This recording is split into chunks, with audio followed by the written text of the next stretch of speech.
Week 13, Music Makers at the Keyboard, Book 1.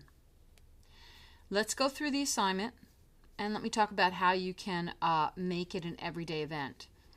Although the task says to warm up in C, D, E, and G position, both major and minor, they could just go straight through them, and we've done that before. But also, I encourage them to play the warm-up and then play a piece. That way there's a connection to why they're playing the warm-up. It just sets up their hands. So let's go to the thing that says, the task says, each day review 3 songs from your song card basket. So here's my song card basket. And of course all of their cards are in here.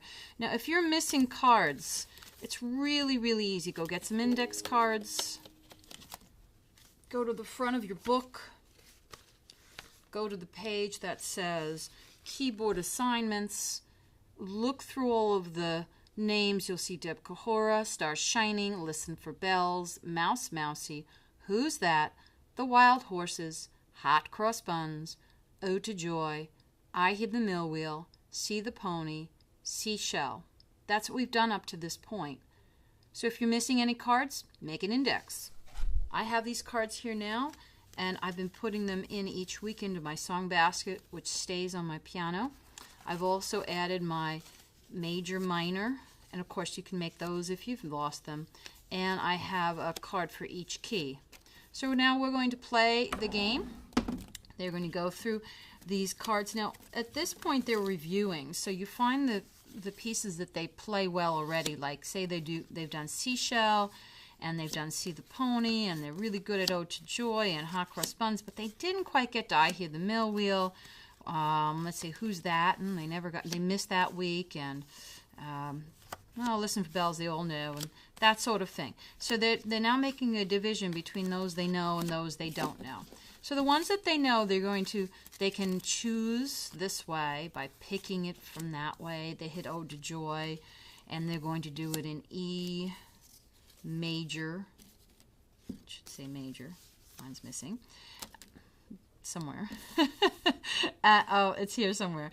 And then they're going to warm up and then play it. So it will sound like this.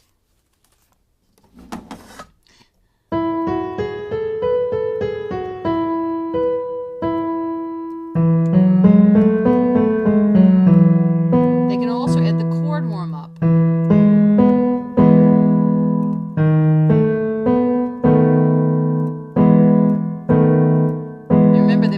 Be up to this. Alright, and then they are going to play the melody, etc. And then they might be adding the chords. And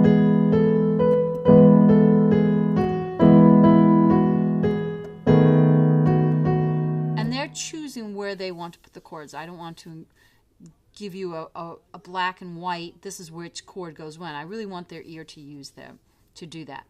And then when they're done, they give us a check, or they can write it down. You can make a chart if you want. And then they pick another one, and then they do the same thing. They play the piece, they choose a key, they do the warm-up, they play the melody with the right hand or left hand, and then they add chords to the melody. And so you see, you can expand out depending on what they're up to.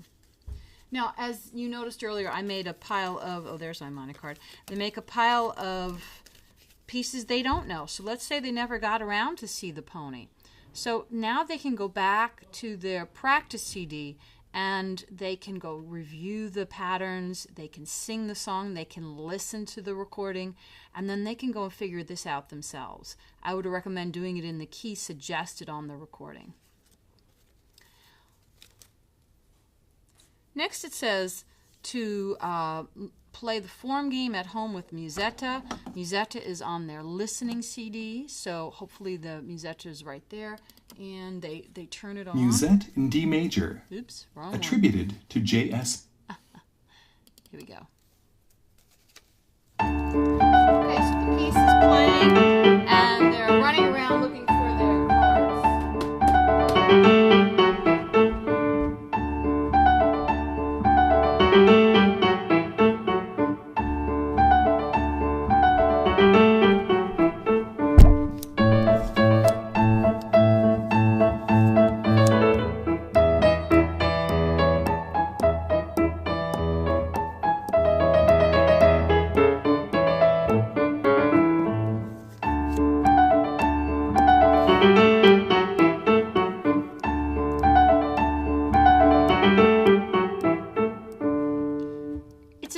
as that. They're simply listening to music. This is just a way for them to hear pieces, and they become familiar with them. They're becoming acculturated with the music, and someday they may even play the full piece. So it's a very exciting idea.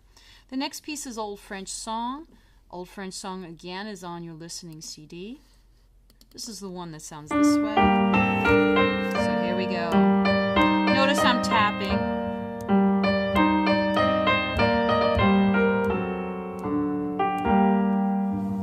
I hear that part again.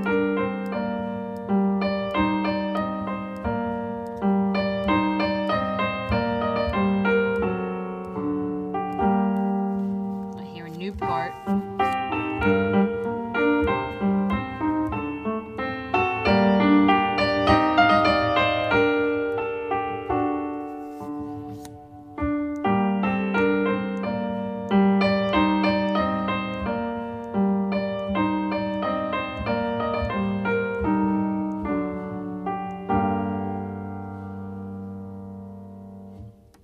And that activity is finished. Now, doing that every day has so much value, and it is so easy for them to be successful at this. Even if they're away from the piano, they can still put this on, and they can just listen to it and, yeah, give themselves a check. Okay, we get to page 29. This is really important because when they come back, we're going to be using this material in class. So here we have, they have to use your green cards to compose a part B. Here are the green cards. Let's review them. Do-da-dee-do. Do-da-dee-do-da-dee. Do-dee-do-dee. Do-do.